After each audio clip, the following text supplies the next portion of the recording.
brasileiros.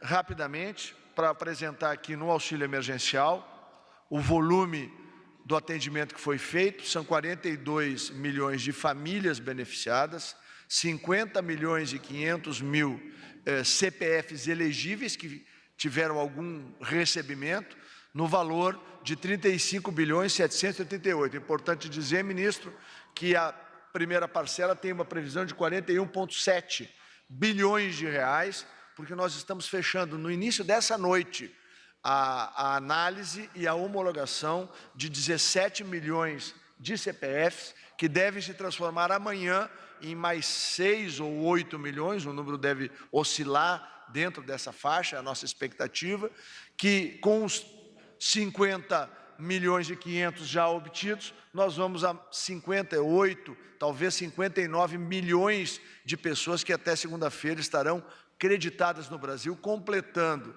em torno de 98% da primeira fase. Todos aqueles que requereram o auxílio no mês de abril terão sido analisados, avaliados, alguns mais de uma vez, e estarão creditados. Essa cobertura deve chegar, com este número, a superior o grau de atendimento de mais de 100 milhões de pessoas, o que significa que o Brasil, em um mês, proporcionou uma cobertura que atingiu metade da população. Só para que a gente possa ter uma ideia do grau de esforço de todas as equipes do governo, senhor ministro.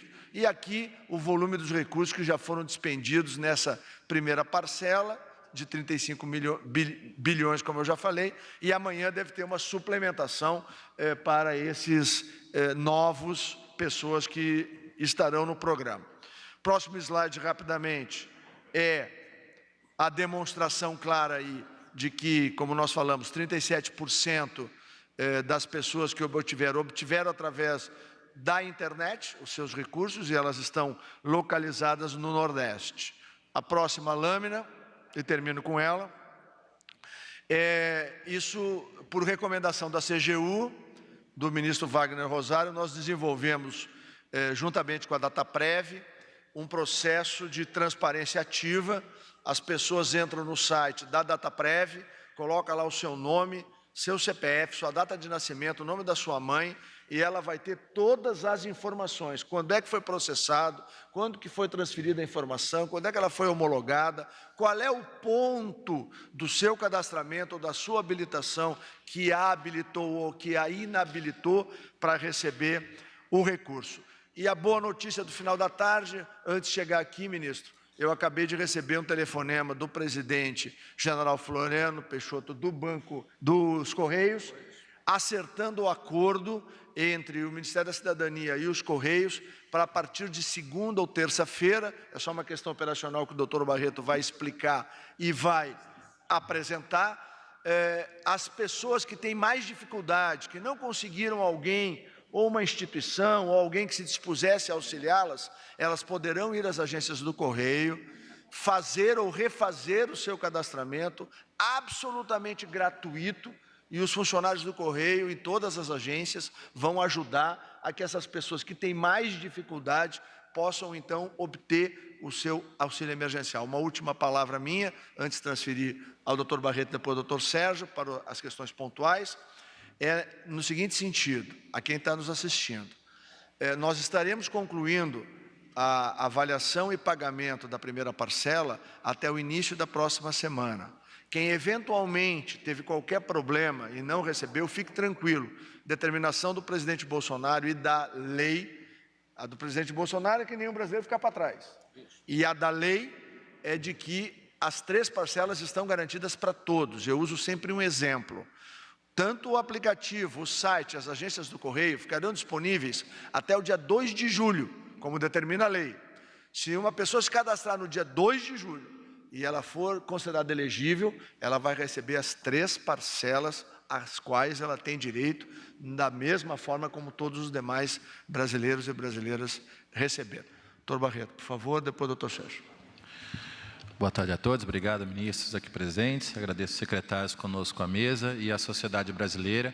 Eu só vou fazer uma colocação específica em relação ao acordo que a gente está fechando eles com os Correios. Na verdade, quando nós montamos o processo do auxílio emergencial, e aí com toda a humildade e respeito, nós vamos atentando a cada problema que aparece. É impossível na velocidade que a gente montou, a gente sanar eles no primeiro dia, mas o nosso compromisso é de que a cada problema que apareça, nossas equipes técnicas não descansem a ponto de sanar com a maior agilidade possível. É como se nós fôssemos a maior startup do mundo. Então, a gente age com a agilidade de uma startup num orçamento da ordem de mais de 120 bilhões de reais sendo distribuídos num universo menor do que 90 dias. O que significa a parceria dos Correios? Quando a gente identifica que, primeiro, foi correta a decisão de utilizar o site e o celular, os smartphones. O exemplo dessa estatística evidenciada, por exemplo, na região Nordeste, onde se em algum momento se colocou em dúvida se a gente atingiria a penetração e entregaria o recurso a essas pessoas pela ausência dos smartphones e da rede de internet que a suportasse, esse paradigma acaba de ser quebrado quando a gente evidencia que o maior volume de beneficiados está nessa região e eles conseguiram utilizar através dos smartphones, através da internet. No entanto, nós não descansamos sabendo que existem pessoas que podem não receber, que eles podem ser de fato ultra vulneráveis e que a gente tem que encontrar uma solução.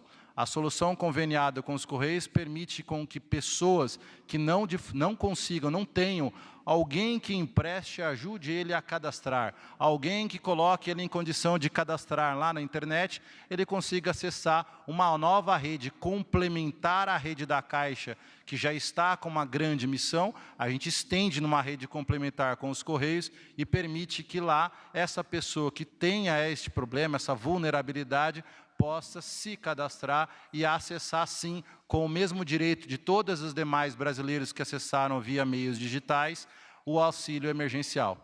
É nesse sentido que a gente estende a mão, mais uma vez, procurando encontrar qualquer outra fragilidade e consertar o mais rápido possível para que os recursos cheguem ao cidadão brasileiro. Obrigado.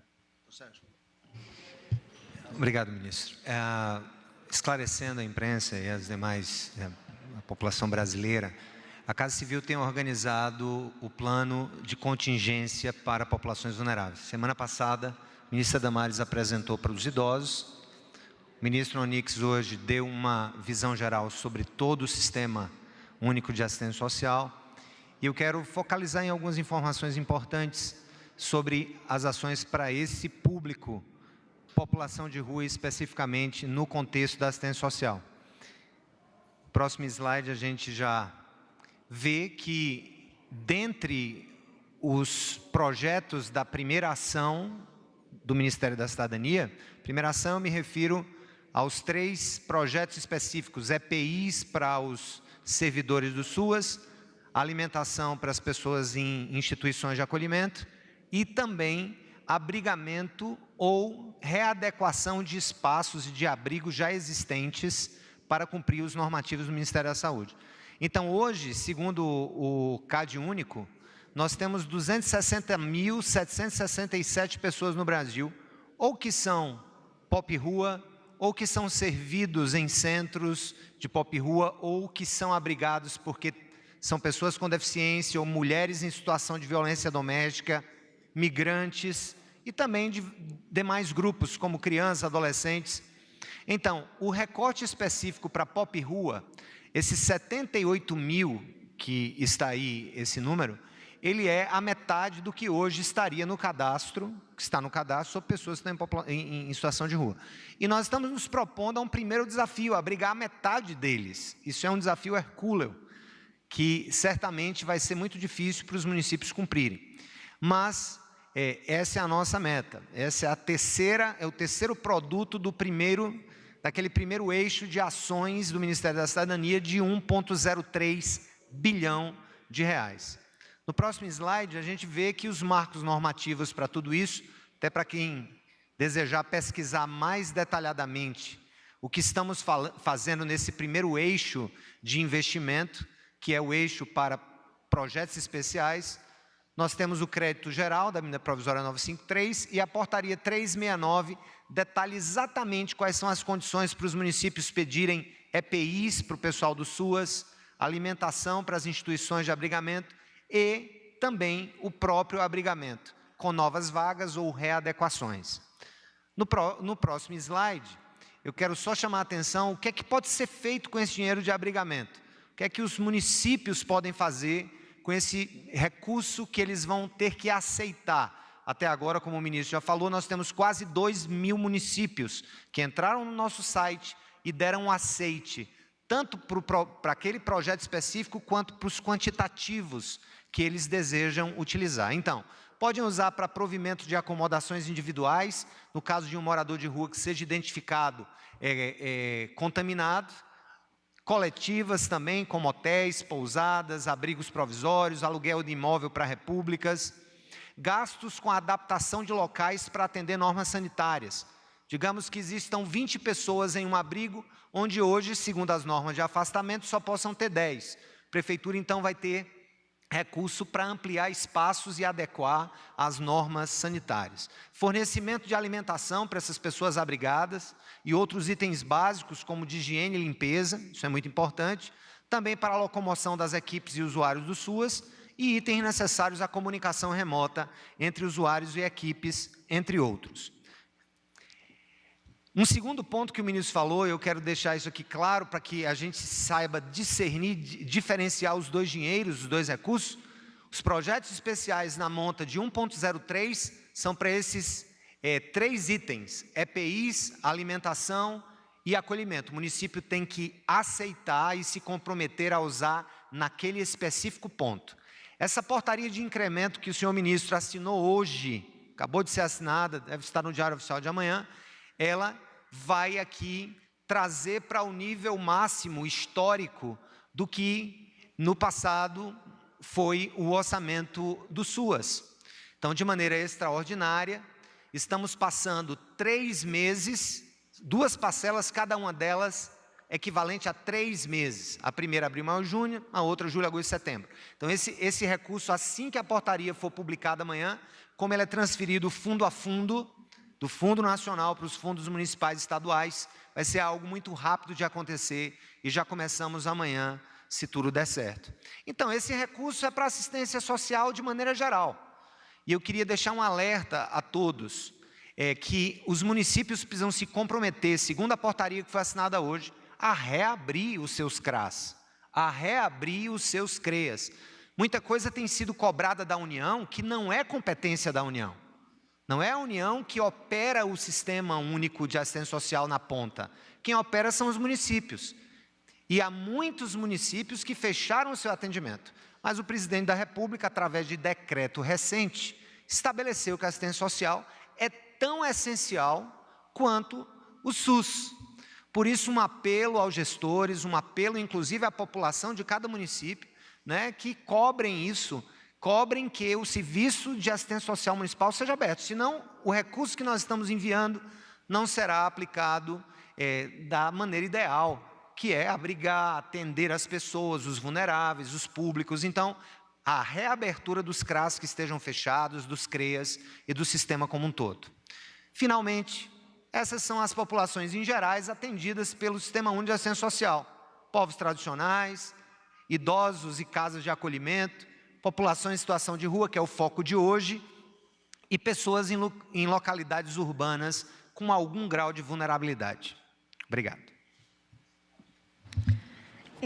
Nós só queríamos fazer um alerta com relação à população de rua. Nós temos um público bem específico que nós gostaríamos de fazer um alerta ao Brasil, que são os índios Uarau que estão no Brasil. Preste bem atenção.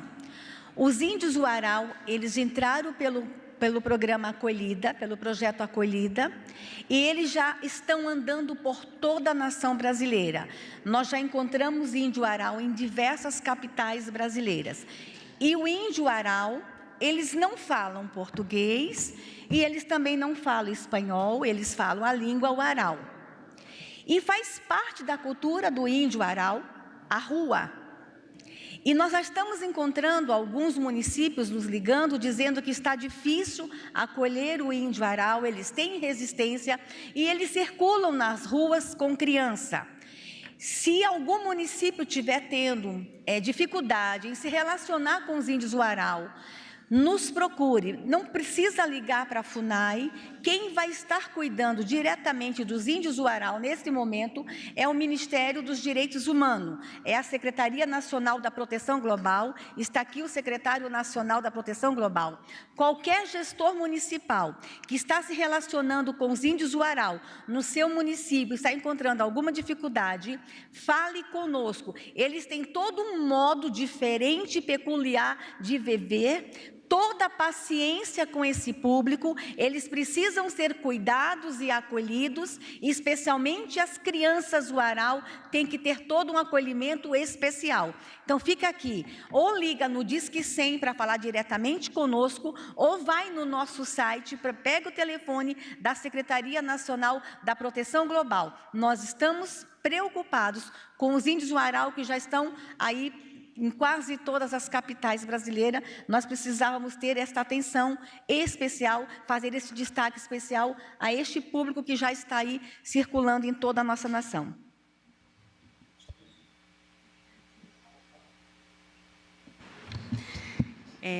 Boa tarde a todos. Só complementando aqui o que todos já colocaram, é importante a gente ressaltar que todos esses planos que a gente tem anunciado, ele representa um esforço de uma grande rede, né, tanto do governo como da sociedade civil em prol da população mais vulnerável ao Covid neste momento da pandemia.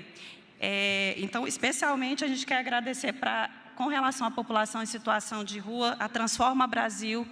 Quando a ministra falou aqui do projeto Brasil Acolhedor, é um projeto amplo. Quem conhece o Transforma Recife sabe da efetividade da organização enquanto apoio, né, à sociedade civil. Então, ele vai estar em todo o país e vai estar apoiando no acolhimento dessa população em situação de rua.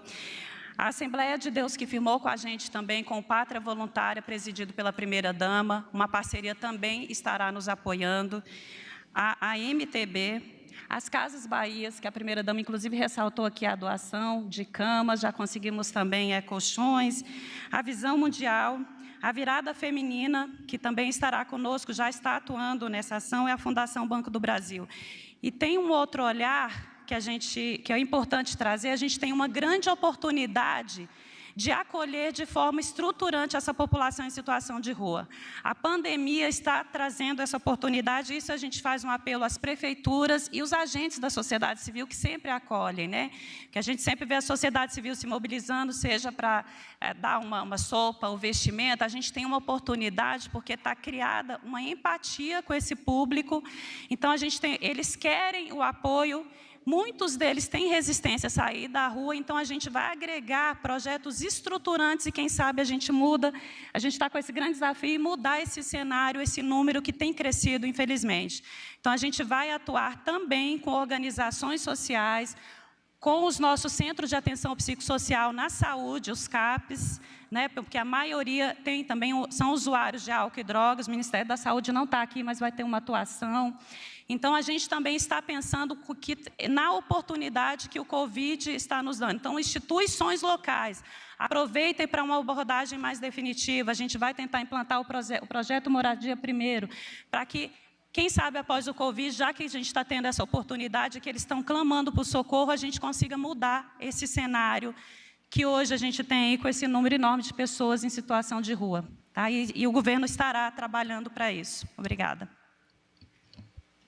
Vamos abrir para as perguntas. Primeira pergunta, Luana Karen, TV Brasil.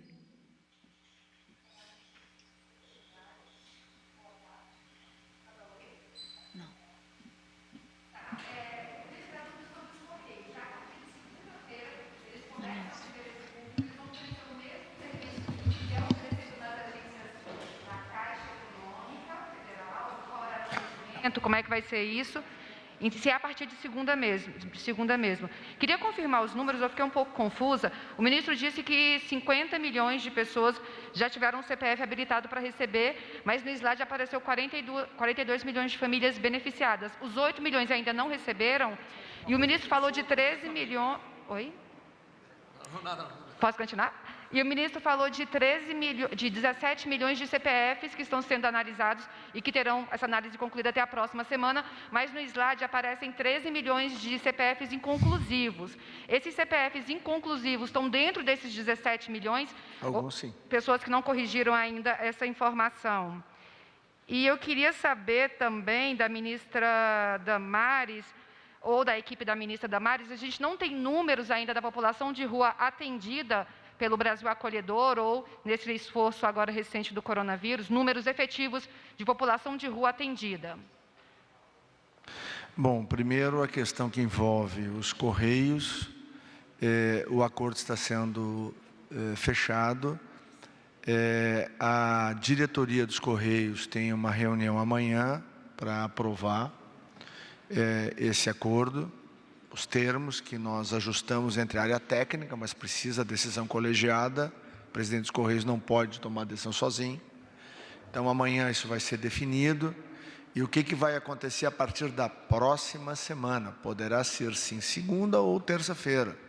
O que vai acontecer na próxima semana é que as pessoas que precisam de auxílio para fazer o seu cadastramento ou para refazer o seu cadastramento e tiverem qualquer grau de dificuldade, vão ter um novo canal, que é as agências do Correio de todo o Brasil. Lá não é lugar para ir receber dinheiro. Dinheiro é caixa. E a estrutura bancária brasileira. O general Braga Neto lembrou aqui, a Caixa já conveniou e fez operações com 50 bancos brasileiros, de um acordo que foi construído pelo governo Bolsonaro com o sistema privado. Não há nenhum desconto das pessoas, mesmo que a pessoa tenha o seu cheque, esteja no cheque especial. Não há tarifa, não há desconto, não há débito anterior. Esse dinheiro está protegido exatamente para que as pessoas possam comprar alimento, comprar remédio, comprar qualquer necessidade que elas tenham. Eu passo a palavra aqui ao Dr. Sérgio para responder a questão que envolve assistência social. Não sei se Barreto quem falou. E a parte de números o Dr. Barreto vai explicar. Deixa eu falar aqui a parte numérica, só para esclarecer, gente. 50 milhões,5, esses 50 milhões e meio, são CPFs elegíveis.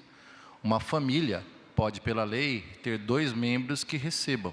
Então, você tem número de famílias, um número de famílias menor do que o número de CPFs. Sobre os 13 milhões e os 17 milhões, é importante entender o quanto é ágil essa operação.